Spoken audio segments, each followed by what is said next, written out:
어서 오세요. 오늘도 반갑습니다. 하루하루 소리를 담다 하서담입니다.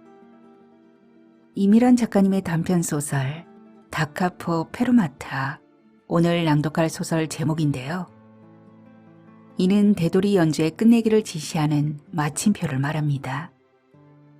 주인공이 전하는 그 마침표란 무엇인지 소설 속으로 들어가 보겠습니다. 하소담 낭독 소리에 편안한 시간 되시기 바랍니다. 구독과 좋아요 꾹 누르시고요. 채널 가입은 하소담 사랑입니다. 끝까지 함께 해주세요.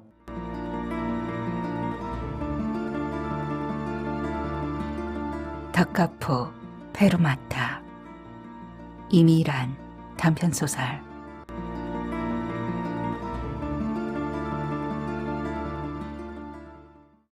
오늘은 꼭 말을 해야 해. 그녀는 자신의 통장에서 빠져나간 그의 휴대전화 요금을 다시 한번 확인했다. 2002년 7월 28일 이동통신 7430원 641-8508. 같은 날 계산된 그녀의 전화요금은 36,100원이다. 지난 한 달 그는 누구에게 이렇게 많은 전화를 했을까? 그녀도 아이들도 그의 전화를 받지 못했는데 그녀는 또 한 번 망설였다. 그녀의 통장에 자동이체로 연결되어 있는 그의 휴대전화를 정리해 달라고 하는 것은 너무 냉정한 짓이 아닐까? 그녀는 다시 한번 통장을 들여다본다. 각종 공과금이며 카드 사용료, 스쿨뱅킹 납부금, 보험료. 그의 통장에서 거래될 때는 눈에 띄지도 않았던 지출의 세부 항목들이 부실한 수도관에 고장난 수도꼭지들 같다. 이건 현실이야. 냉정해져야 해. 그가 그의 여자, 그의 동료, 그의 가족들과 나누는 시간의 비용을 왜 그녀가 지불해야 한단 말인가? 내 통장에서 당신 핸드폰 번호를 보이지 않게 해줘. 정서적으로 본다면 그런 면이 있기도 했다. 자신도 모르게 부여받는 주민등록번호에서부터 시작해서 그녀의 인생에 관여해 온 수많은 숫자의 조합들.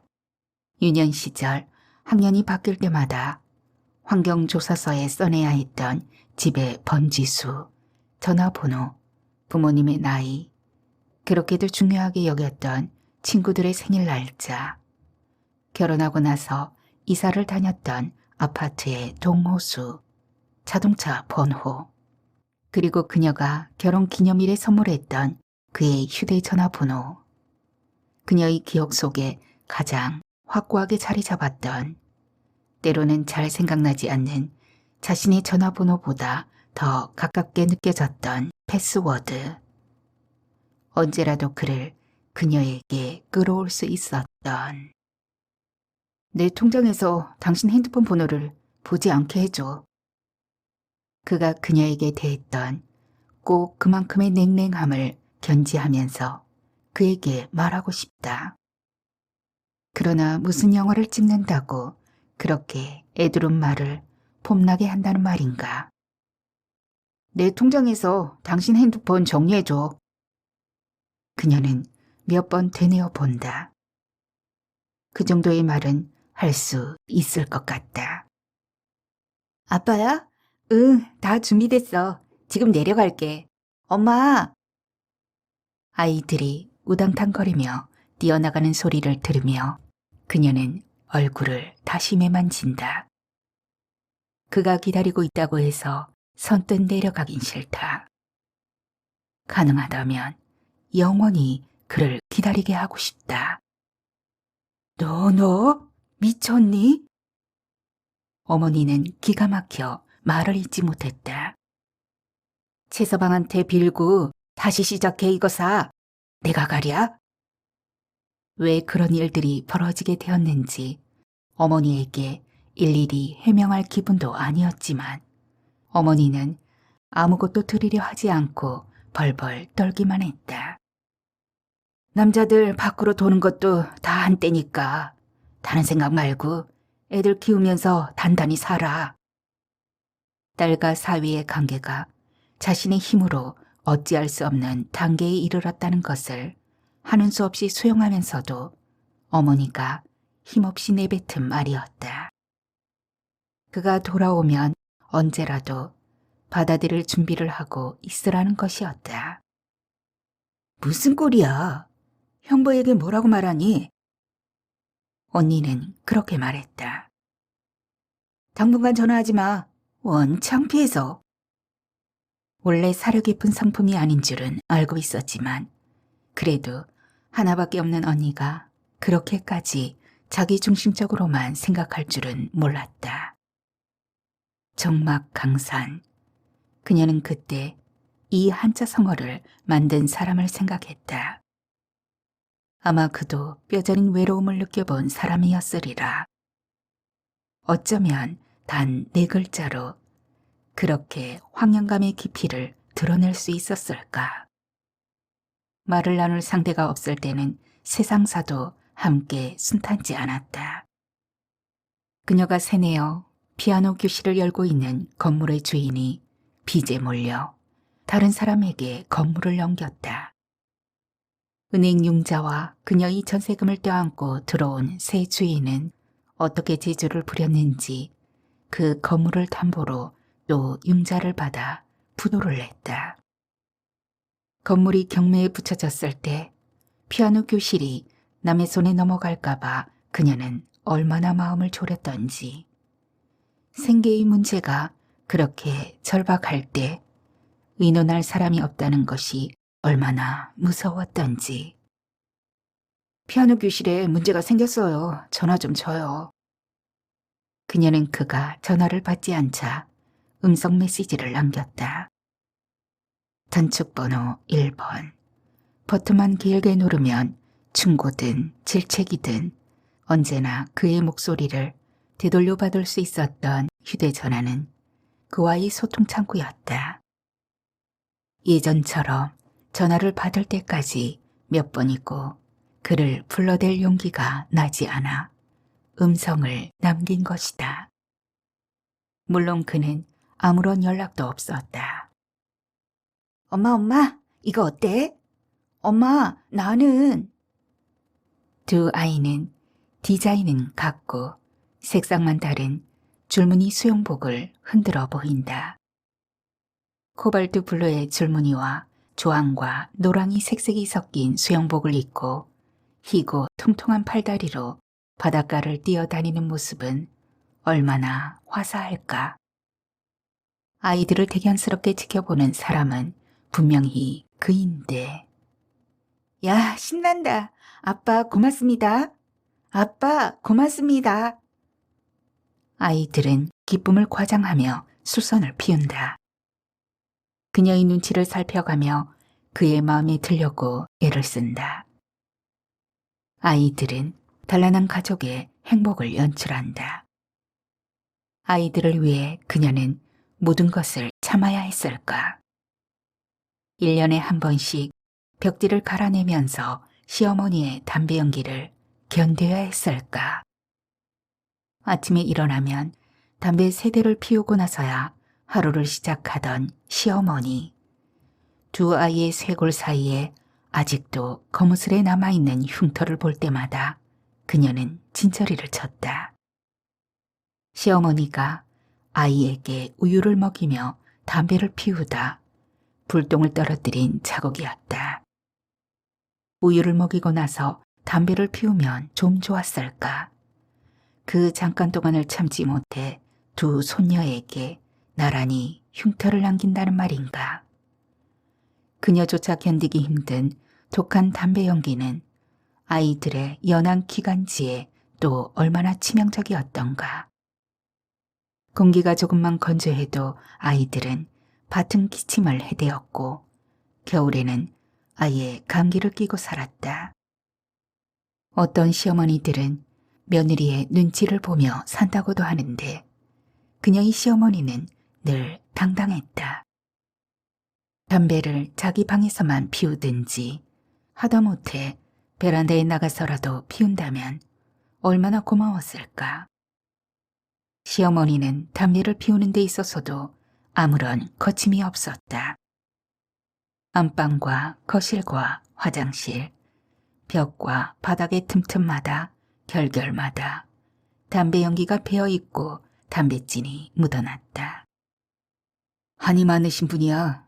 젊은 나이에 담배를 시작했지. 32에 홀로 되어 5남매를 거두고 큰아들을 교수로 키워낸 시어머니는 두려울 게 없었다. 시어머니에게 있어서 교수 아들이란 무소불위의 권력과 화수분과 같은 재물을 가진 존재였다. 애비야, 나는 죽더라도 관에 반드시 누워서 나올 수 있는 데서 살고 싶다. 시어머니의 이 한마디에 그는 49평 아파트를 덜컥 기약했다.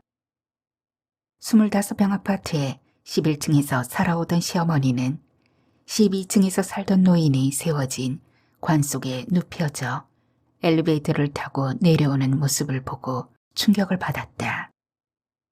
그가 그녀에게 일말의 상의도 없이 계약한 아파트는 1층이었다. 49평 아파트의 넉넉한 층계는 관 하나쯤 언제라도 드나들 수 있을 만큼 여유로웠다. 시어머니가 마음의 평화를 얻는 대신 그녀는 등이 휘어질 만큼의 짐을 졌다.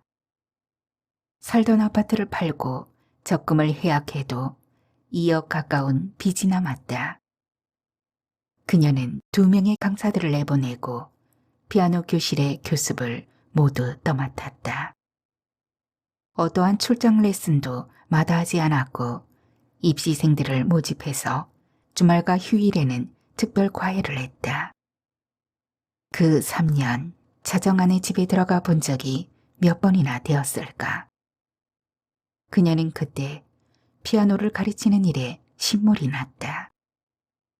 모차르트나 바하도 소음처럼 느껴질 때 바이엘이나 체르니 같은 연습곡들은 책장만 넘겨도 귀울음이 났다.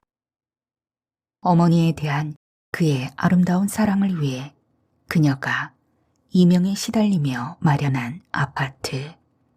그 집이 그대로만 있었더라도 그녀는 오늘 아이들의 수영복을 사주며 어색한 웃음을 짓는 그를 지켜보지 않았을지도 모른다. 너 때문에 대학 문턱도 밟아보지 못한 동생들이야. 조그만 회사에서 격리를 보던 막내 시동생이 공금을 변상해야 할 일이 생기자 그는 그녀에게 이런 방구도 없이 집을 담보로 잡히고 대출을 받아주었다.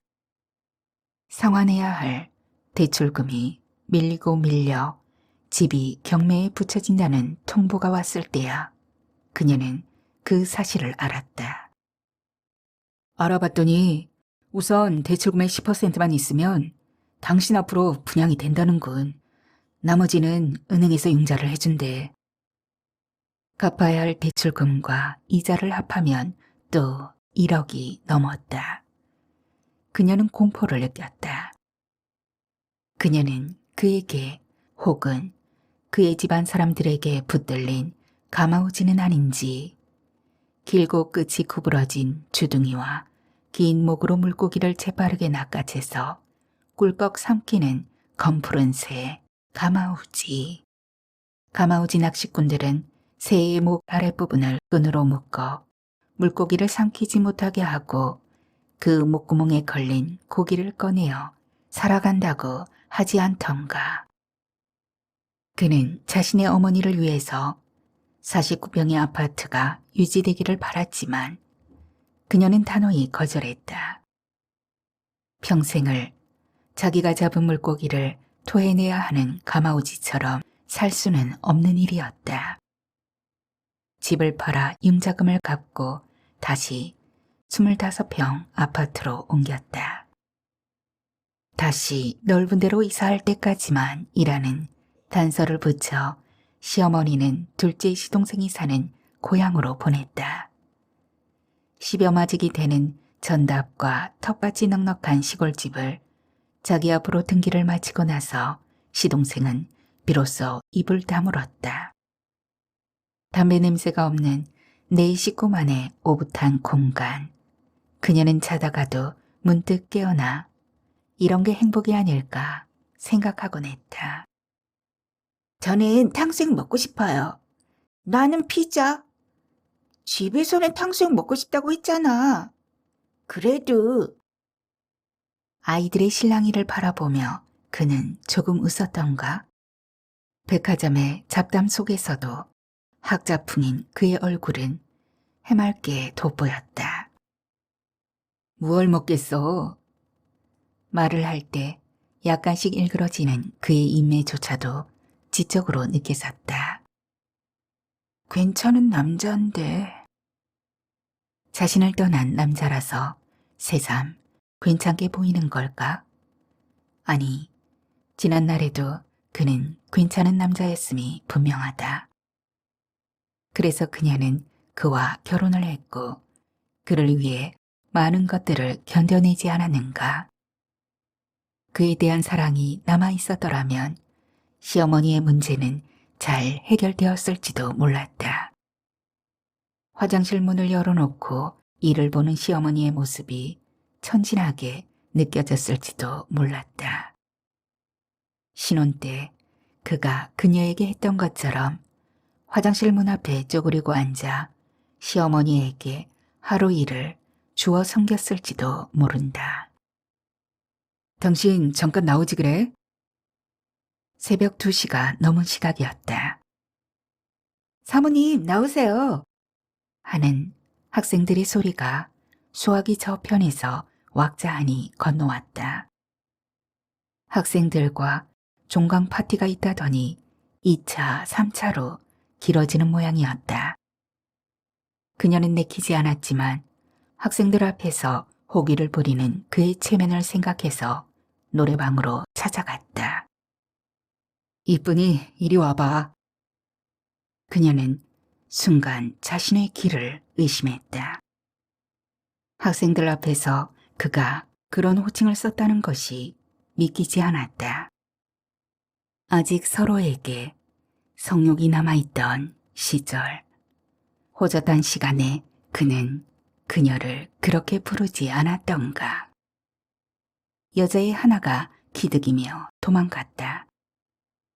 그녀는 다시 한번 경악을 금치 못했다. 이쁜이는 그녀의 이름이 아니었다. 마이크를 잡고 여자애를 찾는 그의 집요한 눈길. 여자애는 그녀의 눈치를 살피며 다른 아이의 등 뒤로 숨었다. 노래방의 침침한 조명이 아니었더라면 그녀는 달아오르는 얼굴을 감당할 수 없었을 것이다. 여자애가 교수님, 교수님 하며 그에게 엉겨온다면 그것은 차라리 참을 수 있는 일이었다. 그러나 술김에 드러나던 애절한 그의 눈빛. 당신이 올라와. 그가 좋아했던 향수를 쓰고 그의 등을 안았을 때 그는 마지못해 몸을 반드시 눕히며 말했다. 하고 싶으면 당신은 올라와서 하라고. 그녀는 순간 자존심이 상했지만 그의 위로 올라갔다. 고달픈 몸이 섹스를 거부하자 그와의 관계는 점점 서먹해지더니 소원해지기까지 했다. 그녀는 집을 찾고 가정을 찾았으므로 그도 다시 찾고 싶었다. 졸려서 죽겠다는 듯 눈도 뜨지 않는 그의 몸을 덮이려고 그녀는 그의 젖가슴을 애무하고 젖꼭지를 깨물었다. 그의 남성이 조금 고개를 들자 그녀는 행여 놓칠까봐 그를 몸 안에 집어넣었다. 사정을 하고 난 그는 벌떡 일어나 욕실로 가더니 오래오래 씻었다. 그 오래오래 씻었던 일이 노래방에서 왜 그렇게 선연히 떠오르던지 아마 그때부터였을 것이다. 그녀가 마음에 빗장을 걸기 시작한 것은 그러나 술을 마시고 이성이 잠깐 마비된 사이에 풀려났던 본능적 자아만을 보고 그의 인격을 판단한다는 것은 어리석은 일이 아닐까. 한 영혼의 심연과 형상을 함께 소유하고자 하는 것이 턱없는 욕심이라면 그가 보여주는 현실적 자아를 그의 모습으로 받아들여야 하지 않을까. 아이들을 앞세우고 음식점으로 들어가면서 그녀를 돌아보며 그는 조금 웃는 듯 했다. 누구일까? 그에게 깨끗한 와이셔츠를 입히는 여자는. 파르스름한 면도 자국으로 그의 얼굴은 더없이 깔끔했다. 그는 괜찮은 남편이고 괜찮은 아버지였나? 전자에 대한 판단은 그녀의 몫이지만 후자에 대한 판단은 아이들의 것이었다. 그녀의 과도한 감정과 조급한 결단이 아이들의 괜찮은 아버지를 빼앗아 버렸을까? 너 이혼하기 전에 나를 먼저 만났어야 했는데 이혼녀로 살아가기에 한국은 지불해야 할 것이 너무 많은 나라야.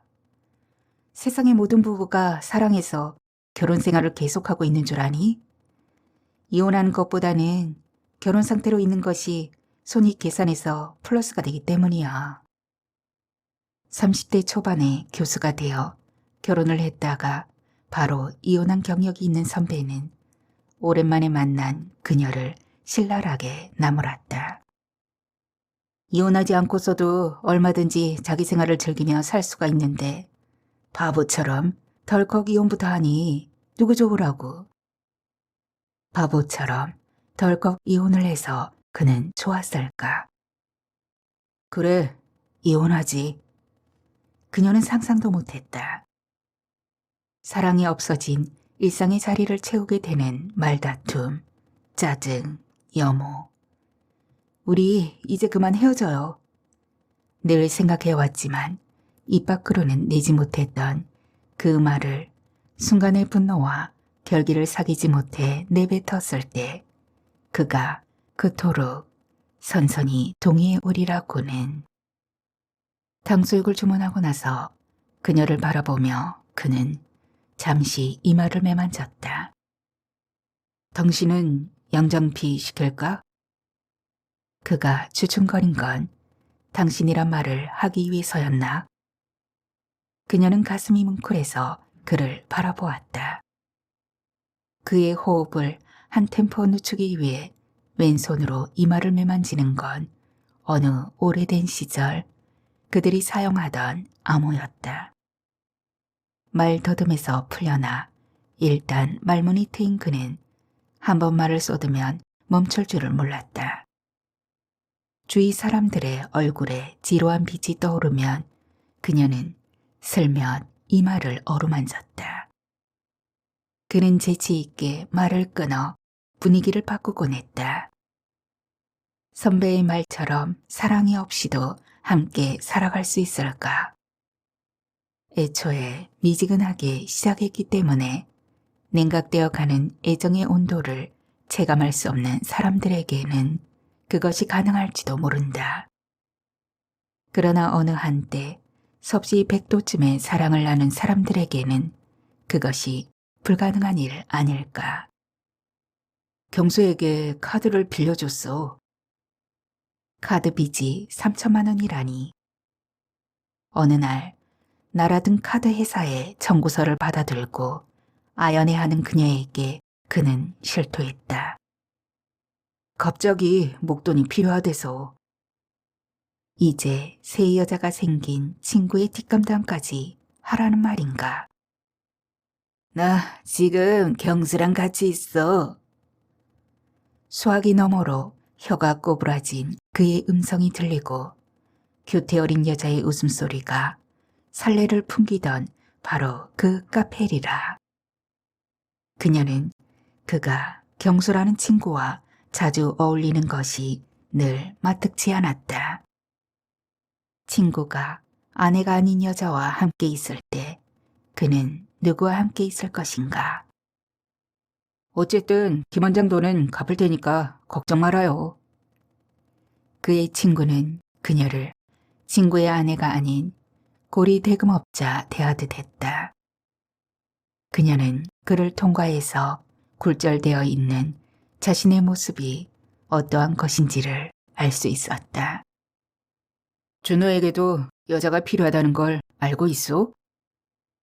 자필로 차용증을 쓰고 서명을 한 서류를 그녀에게 던지면서 그의 친구는 빈정대듯 내뱉었다. 인습과 제도를 뛰어넘는 친구의 애틋한 사랑을 이해해주는 그는 낭만적인 영혼과 뜨거운 가슴의 소유자, 돈 때문에 자정이 넘도록 일을 하고 시어머니를 내몰고 남편의 인간관계까지 파괴하는 그녀는 그에게 그토록 냉혹한 속물이었나. 그녀가 돈을 벌어야겠다고 생각한 것은 언제부터였을까. 디귿자만 나오면 호흡이 막히고 D자만 나오면 말이 막히는 그의 말더듬 증상을 기어이 고쳐보겠다고 마음먹으면서부터였을 것이다. 그는 말더듬 교정학원에 다니면서 밤마다 그녀의 곁에 누워 책 읽기 연습을 했다. 읽기에 장애가 되는 단어가 나와 그의 배가 긴장으로 단단해지면 그녀는 그를 아는 손에 가볍게 힘을 주곤 했다. 그녀는 자꾸 달아나는 그의 시선을 붙잡고 완벽한 말을 하려고 애쓰는 것보다 자연스럽게 더듬는 편이 듣는 사람도 훨씬 편하다는 것을 이해시켰다. 그가 이마를 찡그리면 웃어주었고 불안하게 허벅지를 두드리면 그의 손가락을 잡아주었다. 괜찮아, 괜찮아, 괜찮아. 사랑하는 사람들끼리는 심리적인 전이가 있으리라는 것을 확신하며 그녀는 그의 말이 끝날 때까지 몇 번이고 응원을 하곤 했다. 당신만 있으면 나는 이제 더듬지 않아. 오래된 어느 날 디귿자를 극복하고 당신이란 말을 처음으로 온전하게 발음하면서 그는 조금 눈시울을 붉혔던가. 교수 공채를 위한 논문 발표회가 있던 날, 그는 그녀가 발표회장의 맨 앞자리에 앉아주기를 바랐다. 그러나 질문 공세에 몰리게 되면 그가 흥분한 나머지 더듬기 시작하여 자신의 논리를 충분히 방어해내지 못하지나 않을까. 실은 그보다도 더 떨고 있는 그녀가 맨 앞자리에 앉아 있을 수는 없었다. 여보, 나 임은 뒤에 있을게. 발표회장으로 들어가는 그의 손을 꼭 쥐며 그녀는 속삭였다. 새어나오는 말소리에 귀 기울이며 닫힌 문 뒤에서 그녀는 얼마나 조바심쳤던가. 당신이 문 뒤에 있다는 생각을 하니까 마음이 안정되더라고. 덜어는 더듬고 덜어는 한 템포 느린 답변을 했지만 심사위원장인 지도교수가 흡족해 했던 발표를 마치고 그는 조금 수줍게 웃었던가. 여보, 나는 항상 당신 옆에 있을 거야. 혹시 안 보이더라도 문 뒤에 있다고 생각해. 그날 밤 그녀는 그를 꼭 끌어안고 잠이 들었던가. 아이들에게 민소매 원피스를 하나씩 사주고 나서 그는 면으로 된 티셔츠가 한 장 필요하다면서 남성복 매장으로 내려갔다. 그는 뜻밖에도 연두색 셔츠를 선택했다. 그녀가 그를 위해 한 번도 고려해보지 못한 색깔이었다. 살빛이 깨끗한 그는 감청색 계열의 옷도 깔끔하게 어울렸지만 황금색 계통의 색상도 세련되게 소화해냈었다. 그녀는 마네킹이 입고 있는 겨자색의 폴로 티셔츠를 벗겨 그에게 입혀보고 싶었다. 여보, 저 티셔츠 당신에게 사주고 싶은데. 그의 눈빛이 잠깐 흔들리다 멈췄다. 그럴 필요 없어. 그가 고른 연두색은 그녀와 연관된 모든 기억을 좁고 시작하는 새로운 세상의 상징 같았다. 그는 연두색 옷을 입고 연두색 집에서 연두색 여자와 사는 것일까? 그녀는 그에게 반발하듯 여성복 매장에 들러 감귤색 티셔츠를 샀다. 그 색깔이 그렇게 마음에 들어? 내가 하나 사주지. 그녀의 호의를 거절한 게 미안해서라도 그는 그렇게 말하지 않을까. 그러나 그는 그녀가 카드를 꺼내 계산을 마칠 동안 지루한 표정으로 기다리고 있을 뿐이었다. 다음 주 토요일 날 영어 이야기 대회 있는데 아빠 올 거야? 그네가 조심스레 그를 바라본다. 안 돼. 아빠 출장이야. 이런 상황에 처했을 때 단호하게 거절하기 위해 그는 그 말을 수십 번, 수백 번 연습해온 것은 아닐까. 아빠 없이 어떻게 영어 이야기 대회에 나가지? 그네의 얼굴에는 수심이 가득하다. 작은 애도 덩달아 풀이 죽는다. 지난 2년 동안 영어 이야기 대회가 있을 때면 그는 아이의 원고를 손봐주고 원어민 교수에게 데려가 발음도 고쳐주었다. 그녀는 아이가 다니는 학원의 영어 선생에게 부탁해서 원고를 교정해주고 이야기 연습도 시켜주었지만 아이는 내내 시큰둥했다. 잘했다. 내년에는 금상이다. 지난해 아이가 학교 대표로 시대회에 나가서 은상을 받던 날 그는 아이를 껴안으며 말했던가. 아이의 기억 속에는 생생하게 남아있는 말이 그의 기억 속에는 아스라이 사라진 걸까. 일요일 오후 한나절 자신이 할애한 시간만큼만 아빠 노릇을 하는 그는 오래된 어느 시절 그에게 필요했던 그녀와 지금 그를 필요로 하는 아이들을 두고 자신이 필요한 여자를 찾아간다. 그 여자는 누구야? 사진을 나누다가 서로 다른 두 자아가 시 공간을 공유하며 보듬고 살기까지의 더러는 기뻤고 더러는 고달팠던 사연을 담은 사진첩을 해체하다가 그녀는 물었다. 두 사람이 오랜 세월 함께 걸으며 남겼던 발자국을 일시에 지우고 함께 쌓아왔던 추억들을 무위로 돌리는 이 폭발적인 에너지의 근원은 무엇인지. 당신은 나를 이해시켜야 돼. 눈물을 보이지 않으려고 그녀는 입술을 조금 깨물었던가. 이혼하자고 먼저 말한 사람은 당신이야. 남편의 말은 디귿자 앞에서 한 템포씩 느려지기 시작했다. 그러나 다른 남자가 필요해서 그런 얘기를 한 건 아니지. 나도 다른 여자가 필요해서 그런 얘기를 한 건 아니라고 그는 말하지 않았다. 당신은 나를 주눅들게 해. 당신은 나를 경멸하지. 당신은 나의 장점을 보지 않아. 당신은 늘 나를 부끄럽게 해. 그녀는 그를 경멸했다. 그것은 그가 변했기 때문이다. 그는 더 이상 실험에 매달리지 않았으며 권위 있는 학술지에 논문을 싣는 것도 바라지 않았다. 연구실에 불을 켜지 않고 밤마다 그는 어디에 있었는가. 변하지 않는 사람은 없어. 당신은 변하지 않은 줄 알아?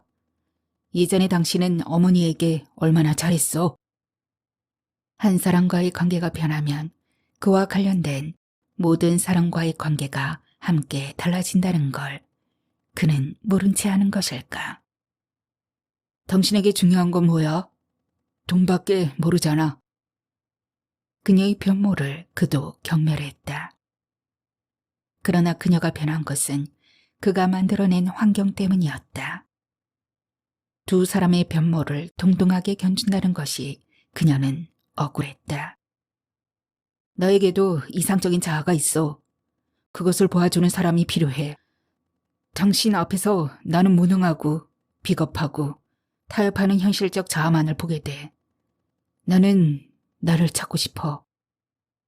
스스로도 부정하고 싶은 존재가 그의 현재 모습이었다. 그는 자신의 실체를 인정하지 않고 현란한 말속임으로 자신을 변호하려고 안간힘을 쓰고 있었다. 그녀 앞에 앉아있는 그는 그가 아니면 누구인가? 그건 당신이 나를 보는 한계고. 자기 모습이 마음에 들지 않으면 바꾸면 되는 일이었다. 그의 용어를 빌어 말하자면 이상적인 자아란 따로 있는 게 아니라 현실적 자아를 변화시키면 되는 일이었다. 그는 가난한 말더듬이 청년에서 유능한 대학 교수로 자신을 바꿔내지 않았는가. 떠지지 마. 그런 태도 지긋지긋해. 그 대목에서 그녀는 말을 잃었다. 경멸과 혐오는 다른 것이다. 상대를 경멸하면서 함께 살 수는 있지만 혐오하면서 함께 살 수는 없는 일이었다. 언제부터 그녀는 그에게 지긋지긋하게 되었을까? 녹그릇에 녹을 닦아내듯 그녀에게 엉겨붙은 관성의 때와 세월의 덕대를 벗겨내면 그가 사랑했던 그녀의 모습이 오롯이 떠오를까? 자신은 변하면서 그녀는 한결같기를 바라는 그의 모순에 그녀는 얼마나 분노했던가. 그의 현재 모습을 그녀가 싫어하듯 그녀의 현재 모습을 그가 싫어하는 것이 얼마나 부당하게 느껴졌던가. 그러나 그가 달라지기를 원한다면 그녀 역시 달라져야 한다는 것을, 아니 그가 달라지지 않더라도 그녀는 달라져야 한다는 것을 그녀는 받아들이지 않을 수 없었다. 그와의 관계를 회복하기를 바란다면. 백화점 순례의 마지막 코스인 아이스크림 매장으로 들어가는 그의 얼굴은 숙제를 맞춰가는 아이처럼 밝아 보인다. 그의 장점은 무엇이었을까? 닳고 달아 일상이 되어 이제는 그녀의 눈에 띄지 않게 된 그의 장점은 무엇이었을까? 그녀의 눈앞으로 수줍은 한 청년이 다가선다.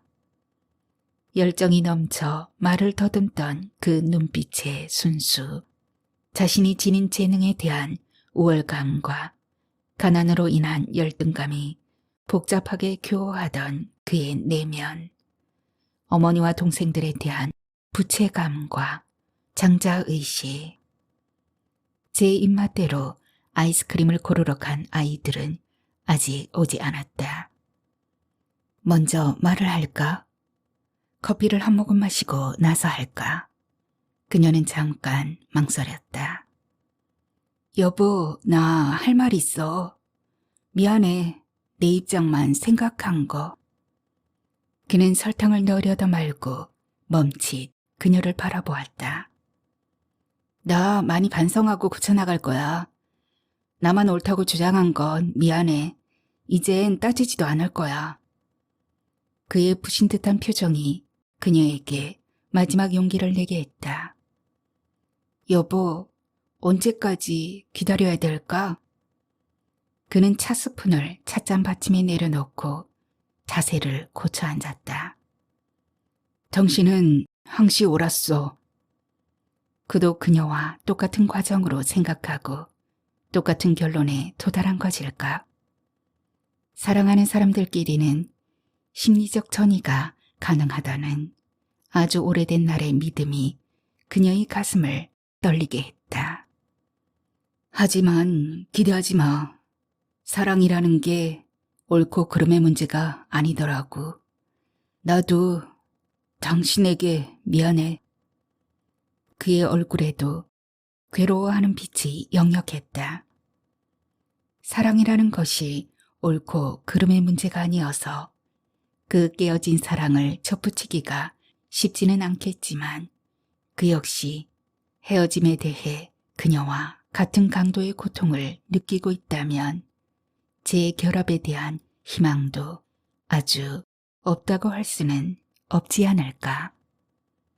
여보, 생각해보니 우리가 함께했던 시간이 너무 부족했어. 하지만 빚 때문에 어쩔 수 없었다는 것은 당신도 잘 알잖아. 이제는 빚도 다 갚았으니 나도 이제 가족 위주로 살 거야. 당신이 옆에서 지켜봐줘. 그의 얼굴이 문득 굳어졌다. 우리가 함께한 시간은 충분했어. 다시는 되돌아가고 싶지 않아. 지옥 같은 날들이었잖아. 당신도 미련을 버려. 그가 그녀와 함께한 지옥 같은 날들. 그녀는 그가 지옥같이 느낀 날들을 어떻게든 돌이켜보려고 안간힘을 쓰는 자신에게 심한 모멸감을 느꼈다. 그러나 또 이 한순간을 참지 못해 상처를 봉합하는 바늘을 놓친다면 또 얼마나 후회를 할지 알 수 없는 일이었다. 우선은 그와 그녀와 아이들을 꿰매고 얽어 놓아야 했다. 시간이 흐르면 영혼의 상처는 서서히 치유되리라. 손상된 나무의 줄기나 뿌리에 상처 호르몬이 저절로 흘러 그 나무가 회복되듯이. 아이들은 어떻게 할 거야? 그녀는 배수진을 치고 물었다. 아이들은 그녀가 맞는다는 전제가 있었기에 그는 집을 나섰을 것이다. 그녀 또한 아이들을 두고 집을 나설 수 있다는 것을 그도 알아야 했다. 그렇다면 그의 생각이 조금 달라지지 않을까. 정신이 맞지 않겠다면 시골 어머니에게로 보내야지. 그러나 그의 말은 냉정하고 명쾌했다. 1000번쯤 연습한 말을 뱉는 것처럼. 가족이 둘러앉아 밥을 먹고 있는데 시어머니가 갑자기 화를 낸다. 그녀가 자신의 반찬을 먹어버렸다며 입을 벌리라고 다구친다. 어이가 없어 그녀는 찾아보라며 입을 벌린다. 어머니의 손이 목구멍 안으로 쑥 들어온다. 그 이물감. 그녀는 손을 뱉으며 토악질을 한다. 그는 옆에서 웃고 있다. 그녀가 잃어버린 49평 아파트. 낯익은 길을 걷다가 문득 자기가 살던 집에 둘러보고 싶은 충동을 느낀 그녀는 아파트의 초인종을 누른다. 누구세요? 하는 젊은 여자의 목소리가 들리고 문이 열리는데 여자의 뒤에 서 있는 남자는 바로 그다. 화들짝 놀라서 나오려다가 문을 열어준 여자를 다시 보니 시어머니다. 요즘도 그녀는 문득 깨어나 꿈속에서 빚어지는 상황에 대한 분노로 기진해 있거나 공포영화의 한 장면에서 도망쳐 나온 것처럼 땀에 젖어 있는 자신을 발견하곤 했다. 지옥 같은 날들. 그녀가 그와 함께한 날들도 지옥 같았다. 나 핸드폰 바꿨어. 아이들 일 외에는 전화하지 마. 피아노 교실의 일은 이제 당신 일이야. 아이들이 아이스크림을 들고 오는 것을 보고 그는 일어서서 계산대로 갔다. 내 통장에서 당신 핸드폰 정리해줘. 그녀는 이제 그 말을 할 필요가 없다는 걸 문득 생각해내고 후련해졌다. 그와의 마지막 고리를 끊는 게 그다지도 힘들었을까. 페루마타. 오랜 되돌이 연주가 끝나는 겹세로줄 위에서 마침표처럼 그녀는 한참을 그렇게 앉아 있었다.